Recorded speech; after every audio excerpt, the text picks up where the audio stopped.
Hello, hello.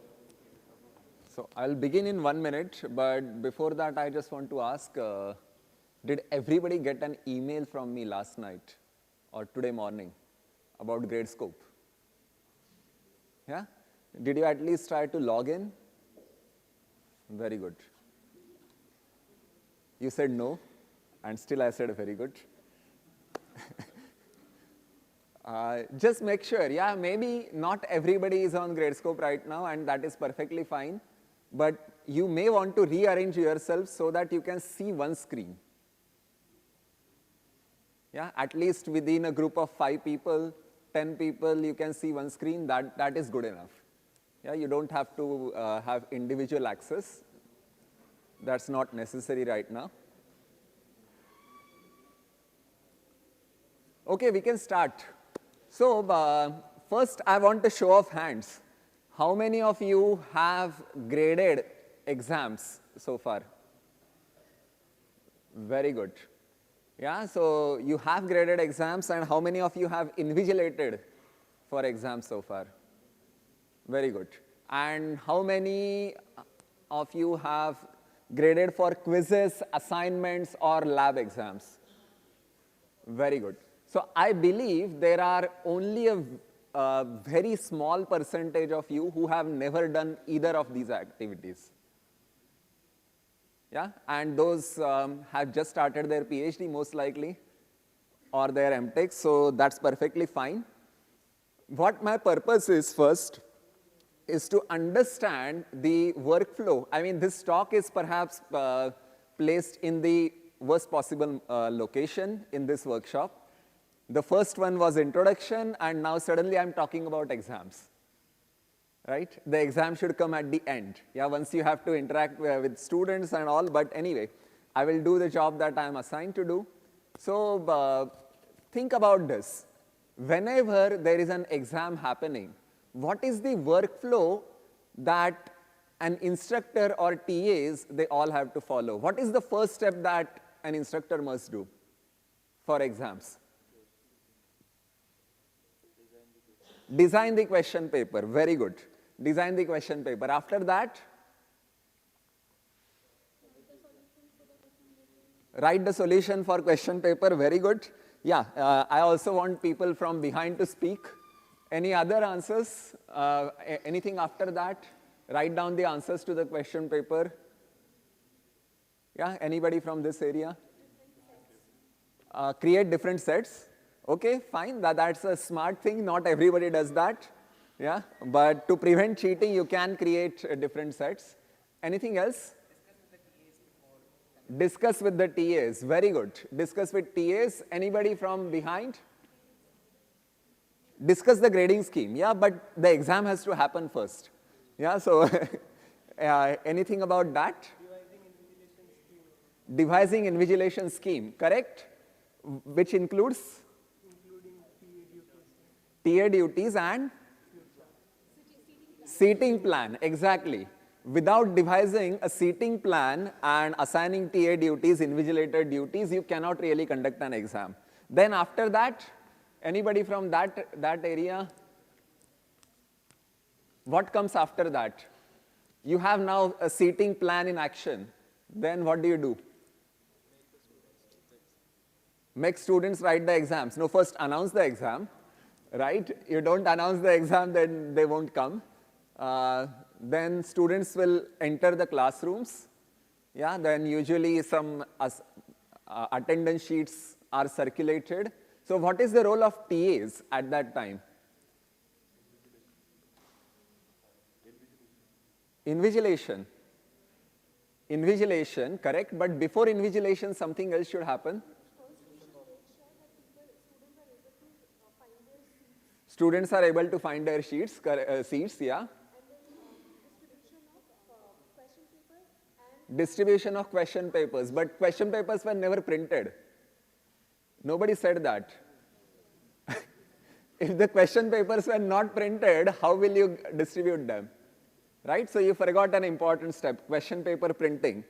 And after that, then you come to the class, you collect your respective classroom question papers, And then you come to the class, distribute those question papers, answer papers, and invigilate, be vigilant, that is the main thing. And after that, you collect all the question papers, you take it back to the instructor, and if you are a grader for an exam, then what do you do after that?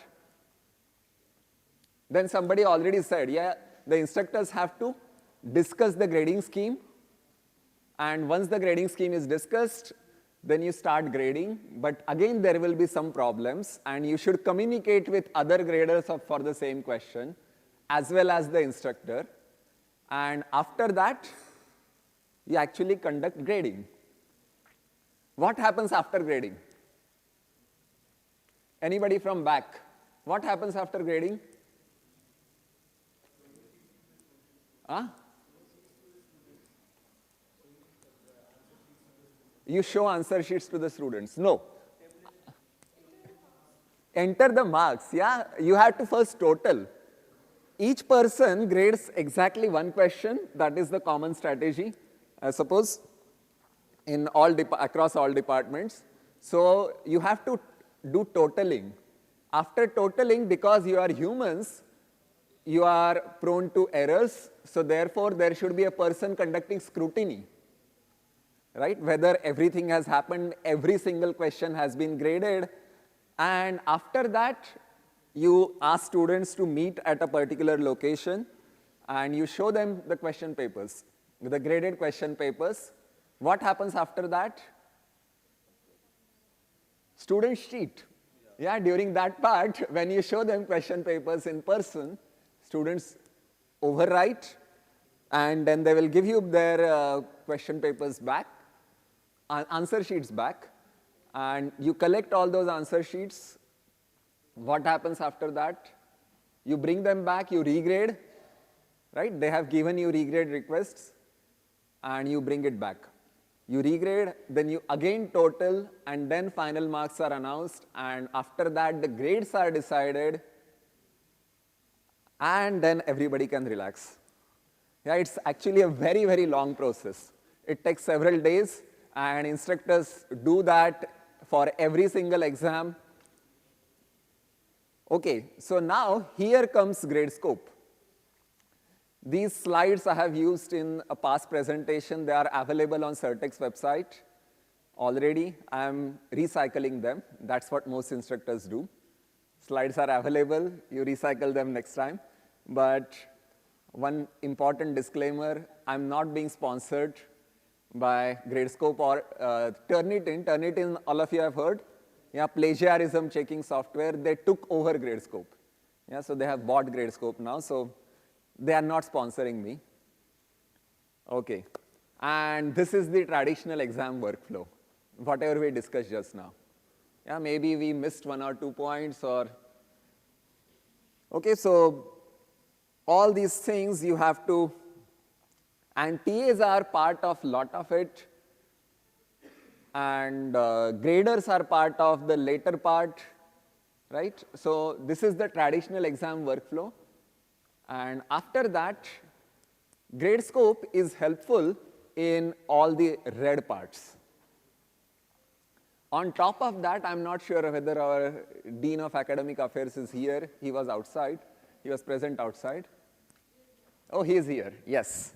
So I should also point out that, point out 2 more things, which is here. For printing, yeah, printing and scanning, now we have got a centralized facility in lecture hall complex. Okay, so this is also a way to encourage everybody to use them. So you are all TAs, you will have to do most of the work, right? So if you ask your instructors, I'm also going to deliver a talk to all the instructors on Tuesday at 5:30. That will be an online talk. And I will share some ideas there and more algorithmic things, more structured talk. Here I can actually talk to you. Instructors, I'm not sure whether they will talk. They will only have questions. So lot of things can be automated, although there is no replacement for hard work, but your hard work could be actually directed. So that is the advantage of doing Gradescope, using Gradescope. Now, just imagine this. This is your standard answer sheet, 16 pages or 24 pages. What do students normally use with this? Supplements. Now, suppose you are grading question number 3A. Yeah, that's your job. It's a 5-mark question, question number 3A. Do you know where exactly question number 3A solution is written? No. You are supposed to turn, and find where exactly that is. That takes up a lot of our time, right? I have also done traditional grading for several years. So, wouldn't it be easier if you already know where exactly those solutions are written? Okay. So, we have to get back to this, I'm not sure. So, what are the problems with traditional grading? You can check. Neck and back issues, obviously. Yeah, that is the main reason why I started using Gradescope, to avoid that. Increased number of answer paper bundles. In our department, like mathematics department handles largest courses. All first year students in the same course, 2 instructors teaching twice a day in parallel rooms. Yeah, so we have lot of work, and therefore the traditional way of grading is we have several bundles.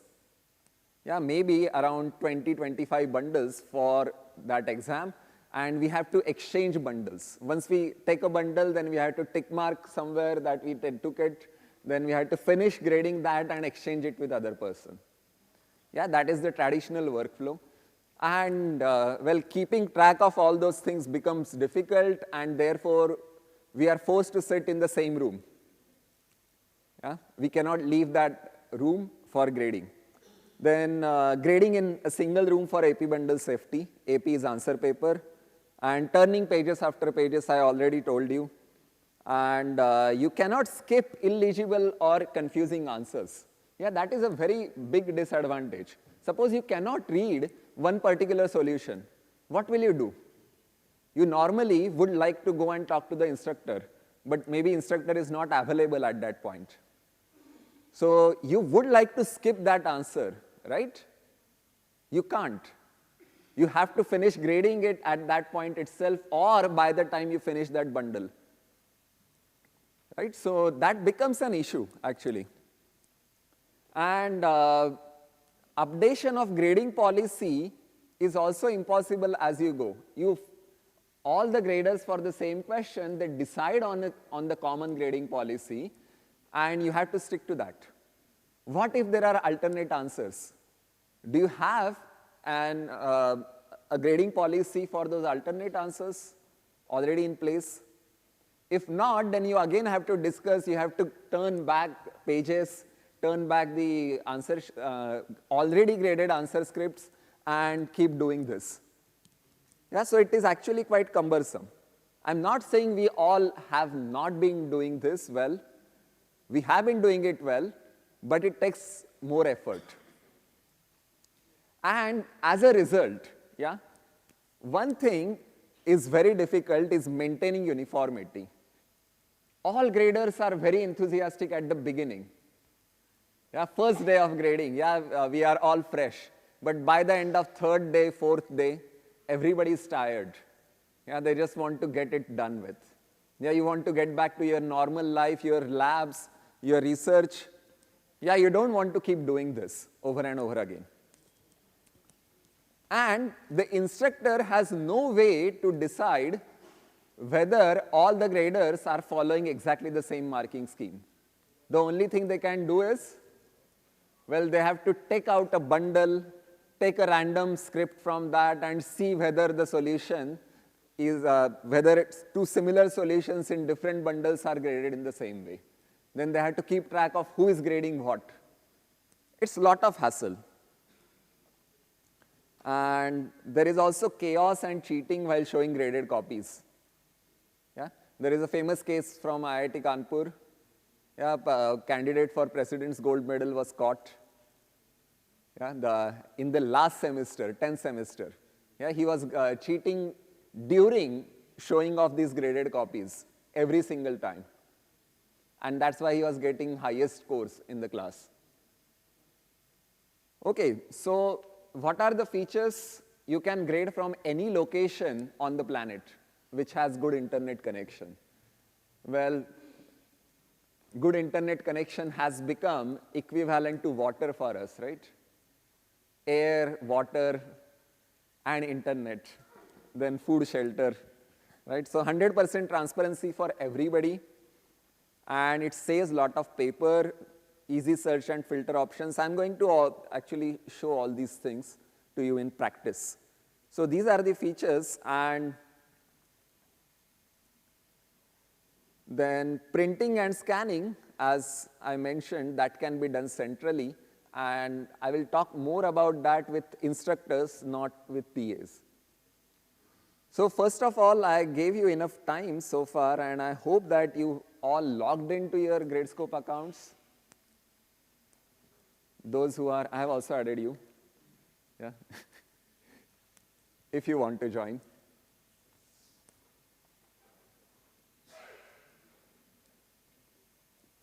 Have you logged into your Gradescope accounts? Yeah?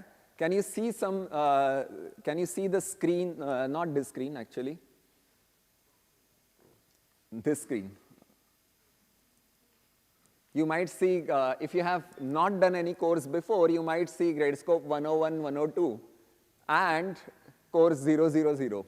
This is just a demo course. Is there anybody who has issues with this? Please stop me whenever you have questions, okay? This is important that you learn how to deal with this. You cannot do everything. I'm the instructor here, so I have got some access. We already saw certain things, and maybe I will keep going back to this. So design question paper, obviously. One has to design. There is no alternative to that. Print question papers. Now those printing of question papers, it can be done in the central LSC facility. You just have to take your pen drive there, and either A3 or A4 sheets, and TAs are going to be useful in that. Yeah, you have to make sure that required number of copies with some extra things, they are printed. Okay, maybe I should use the later part, yeah.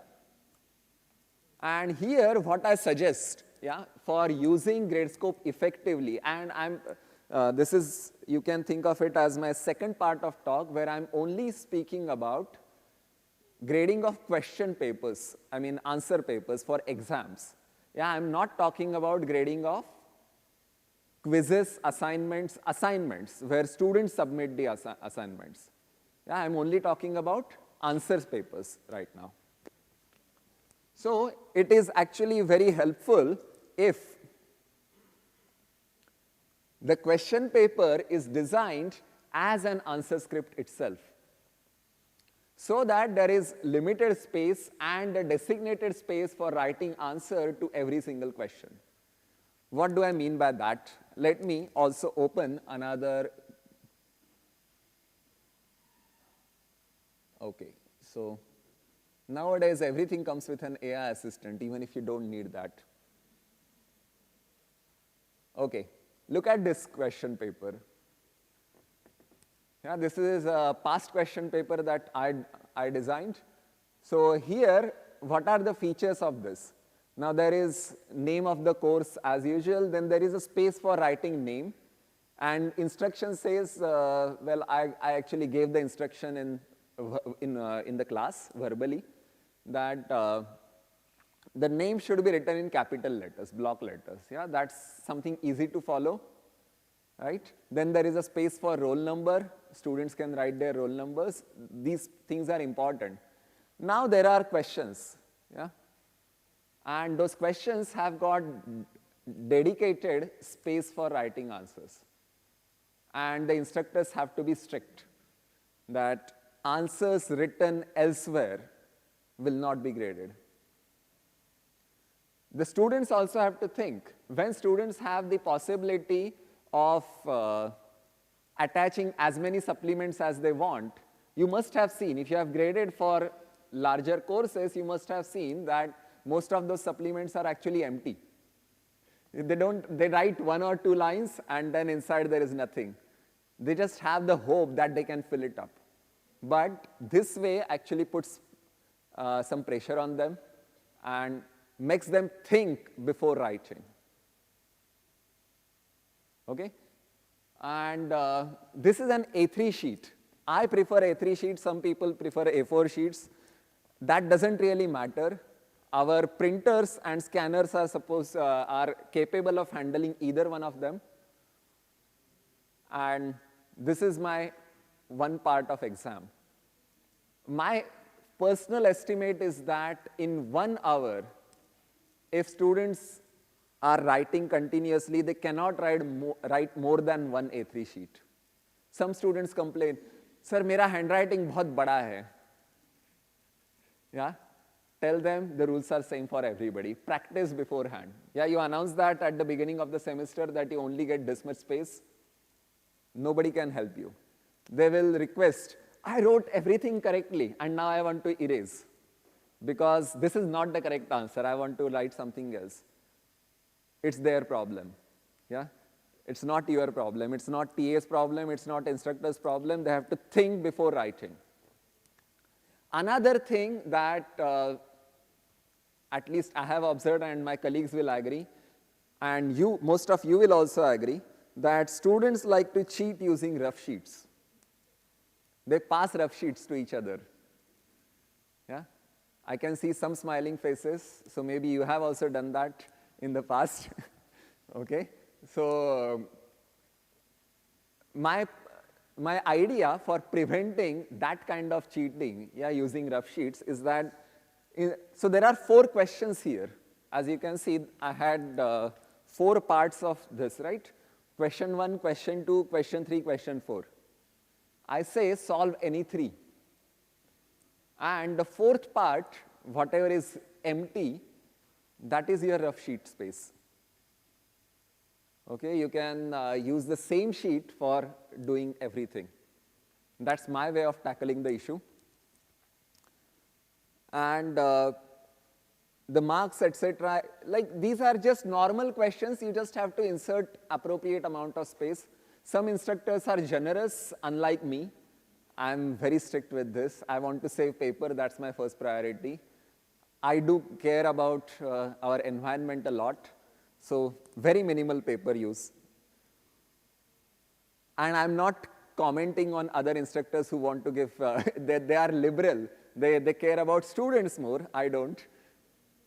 Okay, so this is the part where once your question paper is ready, you can give it for printing and seating arrangement and all. Just everything happens normally.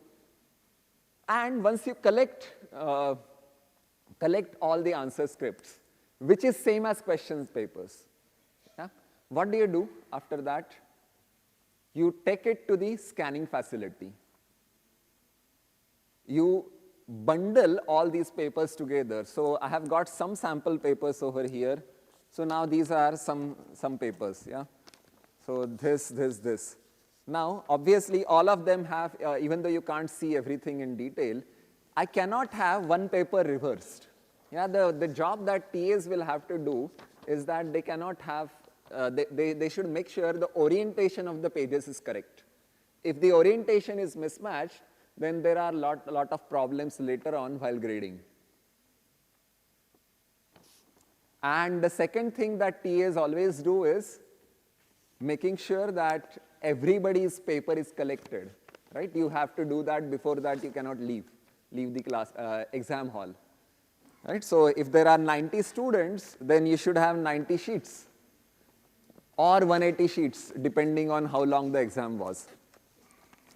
So this, if every invigilator participates in this exercise, yeah, thing becomes very easy. Everybody will have to open up the sheet and collect. If it is a single A3 sheet, if it is stapled at the end, then you can collect the stapled version. Okay? But the orientation should remain the same. Then comes the job of LHC staff. If there are staplers, they will remove. If there are no staplers, they will still ensure that the orientation is correct. Orientation of every page is correct. And they will put it in the scanning machine. Once the scans are ready, you can see on the computer screen how many pages were scanned. Yeah, you have to do two-sided scanning of this paper, right? How many pages are collected? Now that number should match against the attendance data that you have. That's where TAs come in. Yeah? This is a very crucial task. Otherwise, later on, if you find one paper misplaced, it's a chaotic situation for the instructor in charge. Yeah, believe me, no paper can ever be misplaced. It's a job of utmost responsibility. Okay, any questions so far? This is all pre-processing. Any question that you can foresee?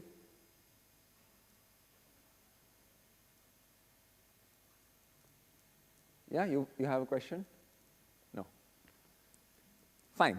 Now we can enter Gradescope. What is the pre-processing for Gradescope? You first create a course. You create a course. For one page, I am creating whatever scan I am uploading, I am creating one course for that. For that particular batch, this is a course. I'm clicking on that. I can see various options: dashboard, assignment, roster, extension, course settings. Now, in roster, I have already added all the TA details. All of you are TAs, so I basically took the list of all TAs and along with their names, and I added that as a single CSV file over here. So all of your names are visible here and your roles are defined. The roles can be changed very easily. This is a feature that I don't particularly like, but perhaps being the instructor, I can change the roles easily. Okay, so right now, I have not added any students. I need to upload, yeah, this is a course with 0 students and 230 TAs, yeah, which is ridiculous. So let us add some students. So how do we do that? We click on Add Student or Staff. Now I can upload a CSV file. So see, add users from a CSV file, and there are some required fields which I will have to add. So I have to select a CSV and let me check. So I'm using the roster from a 3-year-old course. Hopefully none of them are still students, so they will be added to this course. And those email addresses, I'm hoping they are inactive. Otherwise, I will deal with the consequences. So just click on Next.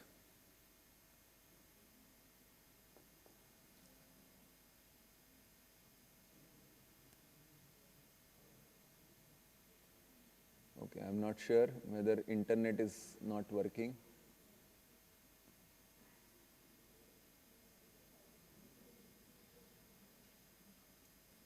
Just wait.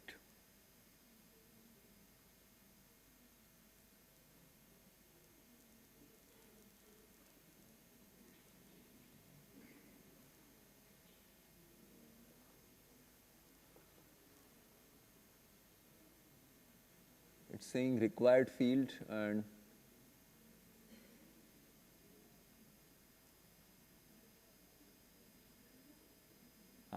okay. Now when it comes to this, it will try to automatically recognize what columns are to be added, right? So name could be name, then email address is email address. You might have to select it from the Dropbox, and SID, student ID, is roll number in our language. So we add those things and we add them as students. Normally, you let the new users know that they are added to this course. Today I'm not going to do that if somebody is still around. And I will click on import. Now it will take a bit of time depending on how big the file is. Okay, so done. So these students have been added to the course and their roles are specified here. Yeah, they are students, you all are TAs, and some of us are instructors. So this is the pre-processing. What else do we need? I already showed you the question paper, the blank question paper, yeah? The instructor always has the blank question paper. So we upload the blank question paper over here by selecting create assignment. Now this is just a demo, right? So demo exam. So there are different types, yeah, that's what I said. Exam/quiz, homework/problem sheet, and bubbles sheet. Bubble sheets are useful for multiple choice questions. Homework/problem sets is actually the place where students upload their submissions themselves. And that will be as bad as this. Yeah, you have to turn your pages, but digitally. Click, click, click. Turn your pages, and wherever the answers are written, you read them and grade them. Okay? For today, I'm going to show you how to do it for exam/quiz. So I click on that. Then next, then I just have to name it something demo. Yeah, please select the PDF, and this is the exam paper I'm going to upload. And who will upload the submission? We will upload the submission. Yeah, we have collected the answer scripts. So we will we'll upload the submissions. Create your rubric, not before, but while grading submissions. Rubric, it's a fancy British term for marking scheme. Okay? And rubric permission, all staff can edit rubrics. Yeah, perfect. So I will create an assignment. Now you will see, once I create the assignment, it will be visible for you. Until then, it's not. Okay, so here I have to create a name and ID region because Gradescope tries to use AI, character recognition. So it will automatically match the names, handwritten names, against the roster, as well as handwritten roll numbers against the roster. Okay? It's not always successful, but the success rate could be very high. So create a name region, and I have to adjust.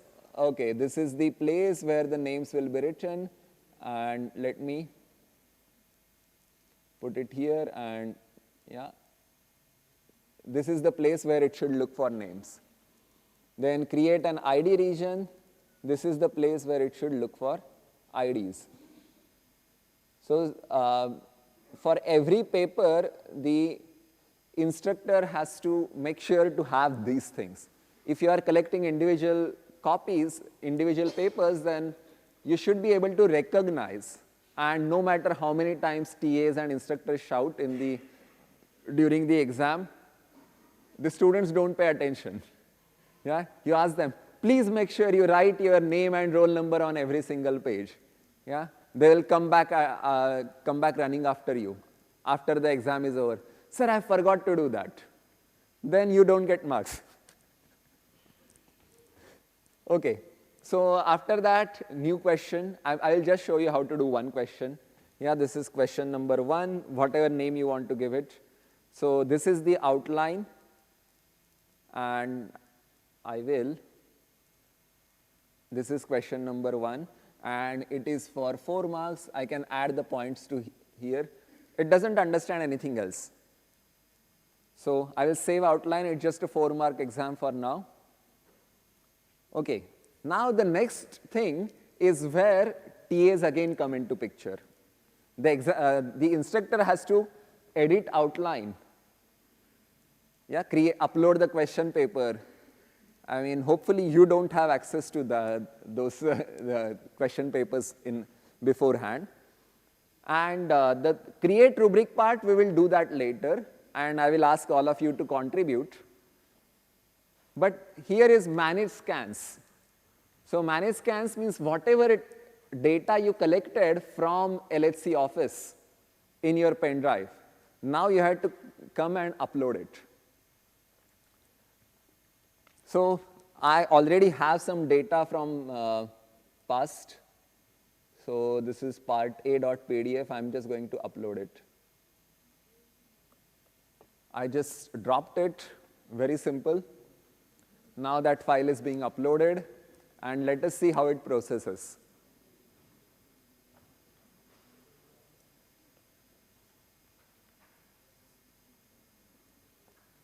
However many files you have, you can upload them simultaneously, and it will try to process it. Now see, it uploaded that, and it's saying extracting pages. The idea is very simple, yeah. In the LHC office, you made sure that suppose there were 45 students, then how many papers were there that you scanned? No, 90. 90, because it was two-sided, right? So 90 papers. Now what this is trying to do, we uploaded a standard copy.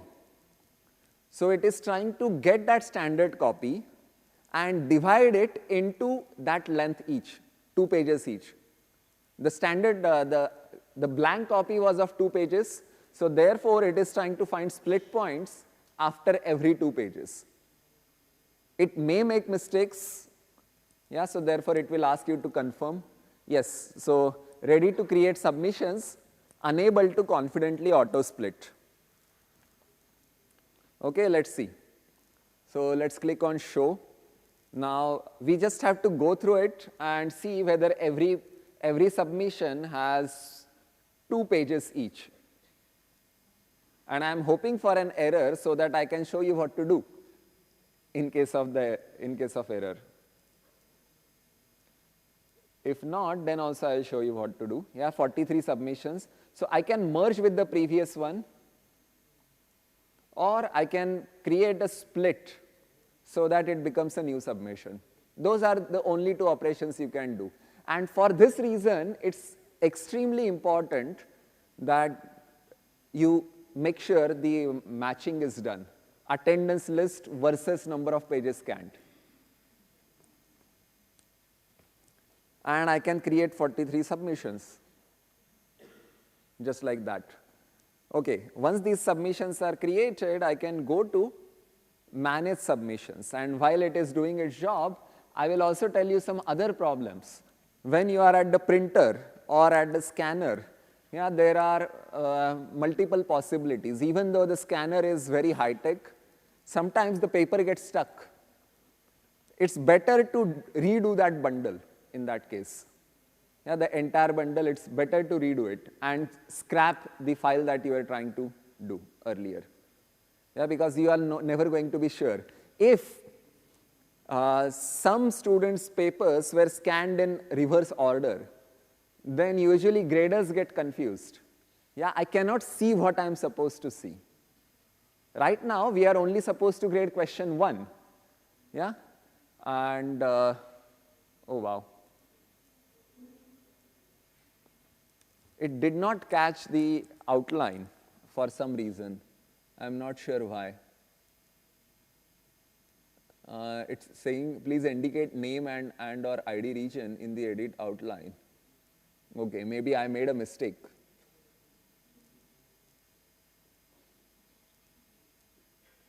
Oh, the name region was not saved for some reason. And ID region.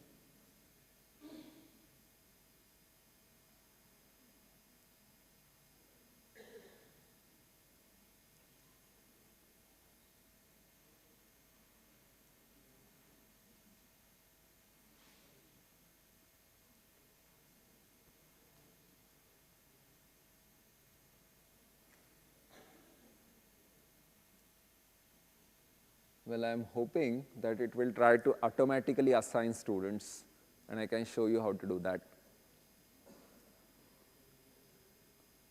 Yeah, now you can see student names were already uploaded in the form of the roster, right? If you look at this, the name is Farheen. Farheen was a student and her name was automatically recognized. That copy was auto-assigned. And there are 6 which are unassigned, maybe handwriting was too bad, which you can manually assign from this Dropbox. Okay, it will only show the unassigned options. And after that, yeah, and you can do that, yeah. Hopefully not a problem here. The things which are not automatically matched, you just have to do them manually. Any questions? See, I know you are not doing it right now, but hopefully after a few days you will be using this. Our department definitely uses it for all large courses. Okay, so grade submission, there is only one question that we have added. So I will go to that question, then it will show me the first ungraded copy. It's just asking me, yeah. So question preview, there are different questions. Now, in many cases, especially if there is an option, yeah, in many cases students don't write that answer, that particular answer. But you still have to turn pages and make sure that the answer is not written. Here it gives you an option to form groups. Okay, so form answer groups and review answer groups. Let's see. So it recognized automatically that there are 6 blank answers. And all those 6, or maybe it's 60 in a large course, and all those 60 copies could be graded with a single click. You can also manually add more answer scripts which are equivalent to blank. Yeah, let us see. So review first group. Yes, all of these are actually blank. It recognizes blank properly. Confirm and review ungrouped. Okay, so this one is equivalent, this is blank, right? It did not recognize. So this is also blank, this is rough work, this is rough work. So I can add them, add these two to this, just drag and add. If I do some work here, then my job becomes easier later on. Maybe there will be more, I'm not doing everything right now. Right? And then grade answers. So you will grade one group containing 9 answers and 34 ungrouped answers individually. Correct? I will continue to grading. Now it will ask me to create a rubric and grade. So as you can see, what is the first thing that you see? What is the only thing that you see? You can also see some periphery. We created outline for that question, yeah, where the answer was meant to be written. And every time you will only see that part. So you don't have to turn pages. You actually get to see only the answer and nothing else. Yeah, the zoomed in view to that answer. And okay, so maybe one of you, yeah, maybe I will assign somebody. You want to do it? Are you logged in? No, not from phone. Is anybody logged in here? Yes? You can't see this? No? Why not? Can I see?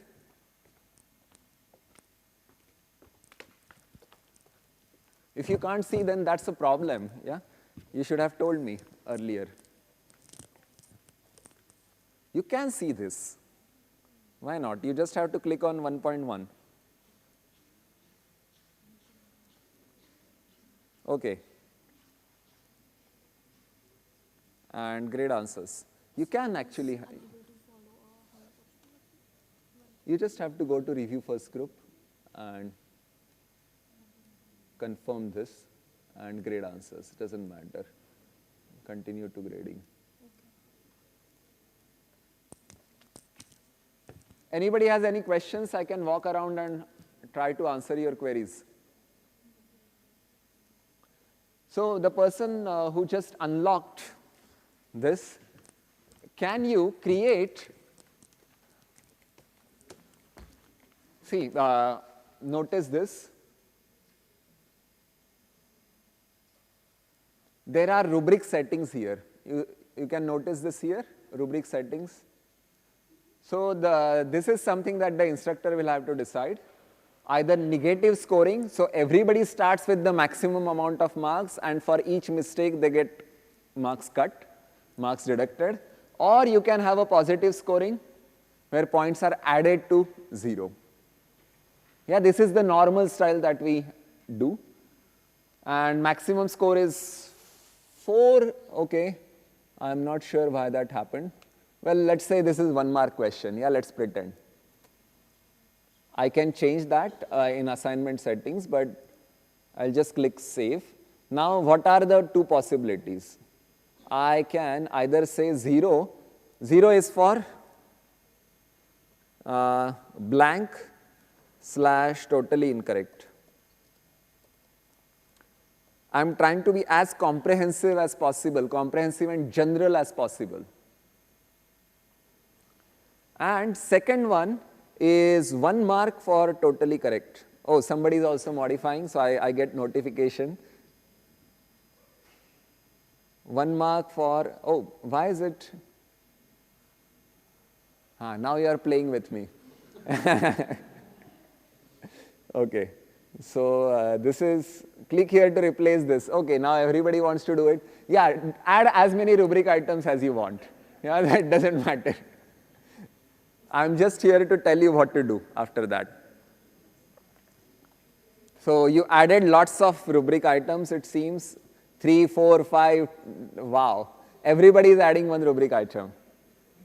See, this is the power of technology. Sitting in the same room, we can all play with the same. Okay. Well, I'm anyway deleting these things because we don't want so many. Now, okay, I don't want to continuously play against you. Fine. The first thing I want to do is, for the blank ones, I want to give them 0 marks. Oh wow, plus 700. Wow, outstanding. Very good. I'm glad that you are all getting interested in this. Even though you give 799, the actual score will be 1 because the ceiling has been set to 1. Right? Okay. So, very good. You can do this. And some other features that I can show to you. If you go to this text, then you can comment. You have rubric items as well as comments. And you can create a new comment right now. So the answer is totally incorrect. Okay, I added this and now I can use it every time. Sometimes you want to give feedback. Yeah, Professor Harbola in his talk talked about feedback. Right? You want to give students feedback. How do you do that? Usually students make the same mistakes again and again, right? They don't make different mistakes. Like very few are exceptional, they make like other types of mistakes, but standard mistakes. For standard mistakes, you need to respond in a standard way. And that standard way is by writing these comments. And once you write this comment, it's available for reuse. That is the advantage. You don't have to type it again. Or there is another option. Yes, exactly, wrong. Yeah, this is wrong, that's also written. And I can go to next ungraded answer. Now, together, all 9 copies were graded with this. 9 copies in a group. They were all graded simultaneously. And see, I can see who is grading what. Yeah, you are not invisible to me. whoever is creating rubrics and whoever is grading those copies, I can see you. See, individually, okay. You also change the setting here by giving them 1004 marks. Well done. 23 marks and 999 marks. But I know who exactly did that because I can read that. Devjit, yeah, and Muhammad Aman. Yeah, I can see that. See, this is transparency. That's what I'm talking about. I know exactly who changed what. The instructor can watch everybody sitting in their own office. Right? Okay, good. So I'm glad that you are participating, and if I go here and I want to use the same comment, or maybe, okay, yeah, fine, you are modifying rubric, it doesn't matter now. But sometimes you should also give positive feedback. You can go to this star and say, okay, very nice answer, or 100% correct, or you are confused, yeah, what have you written here? These things are possible. Most of you will have tablets and you might want to handwrite, use handwriting, show your beautiful handwriting. You are allowed to do that as well. You can type, write your comments, yeah, or you can just put cross, oh, this is wrong, this is correct, this is wrong. Whatever you want to do, you can do that. Another thing I want to show, like now I'm talking about comments, yeah. The answer is totally incorrect. I can put it over here. Yeah, sure. And also, these previously used comments, they are also available. I don't have to type them again. Sometimes, yeah, the rubric has to be set in conjunction with the instructor in charge, obviously. And you should not play around with rubrics so much.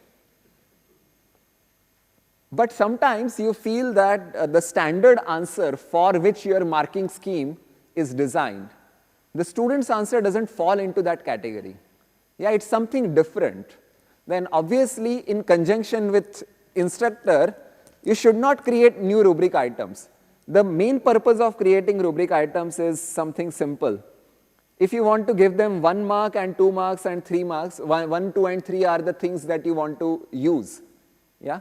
Then I can just click 1, 2 and 3 on my keyboard and all those marks are added. Not here, sorry, not here, but if I'm here,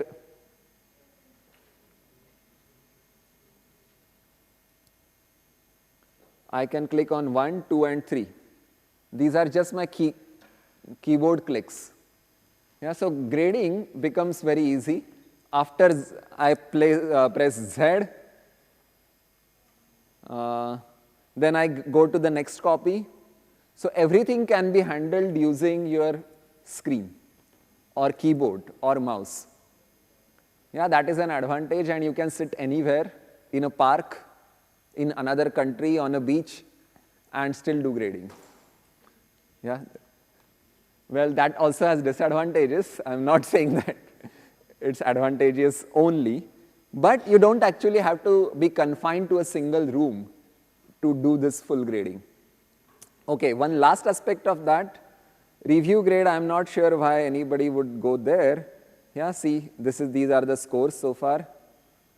You can get the statistics, and please don't click on this right now. Somebody already published grades.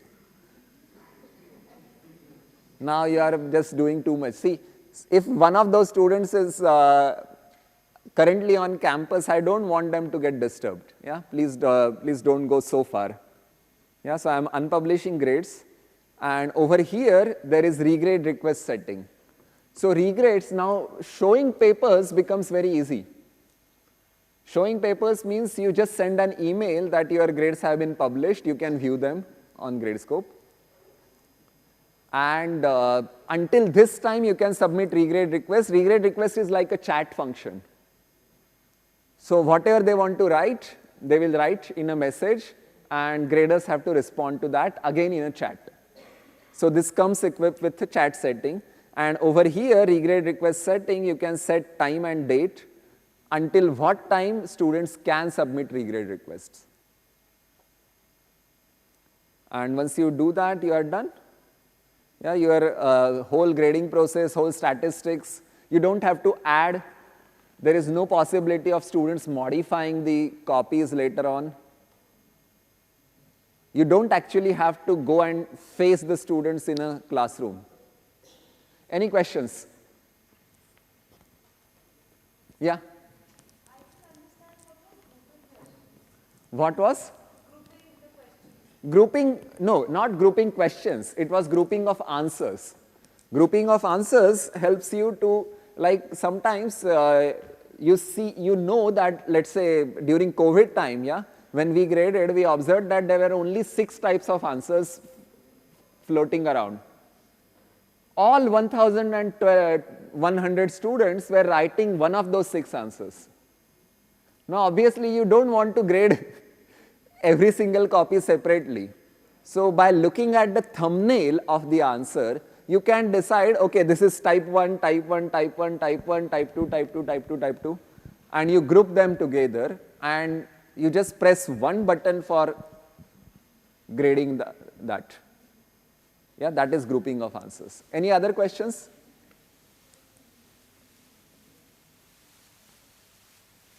Okay, a couple of last comments that when you use Gradescope for homework assignments, then you will actually have to turn pages. Yeah, you don't exactly know where the answer to a particular question is written.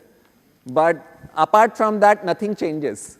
Rubric setting is something that I will talk about more with the instructors and not with TAs. Okay? So I can end my session here if there are no more questions.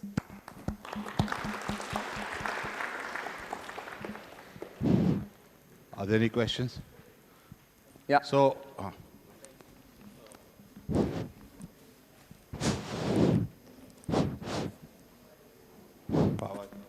ठीक है अब बोल.